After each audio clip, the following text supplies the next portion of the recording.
Anyone who often drives at night knows that the brighter your headlights are, the more confident you feel behind the wheel. However, for drivers whose headlights aren't bright enough, driving at night is nothing short of torture. This driver, for example, had to drive very cautiously because his headlights weren't bright enough. When he saw a car coming from the opposite direction, he politely turned off his high beams. But the other driver wasn't so considerate. He clearly had no idea what it means to turn off the high beams. At that moment, the driver couldn't see anything and in a panic, accidentally crashed into a streetlight.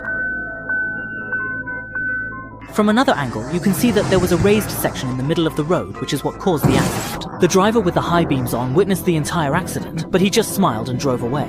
As he continued driving, his speed kept increasing. Because the road was uneven, the hood of his car was lifted straight up into the air, but he still kept his foot on the gas. Just then, a massive truck happened to pass by. By the time the driver saw what was happening ahead, all he could do was squint in shock and helplessness. Blinded by a burst of glaring light, the truck driver covered his eyes. In the violent collision that followed, the car driver was instantly crushed beyond recognition. Because he drove with his high beams on, he not only caused trouble for a car and a massive truck, but also ended up ruining himself. After this lesson, he never dared to use his high beams while driving again.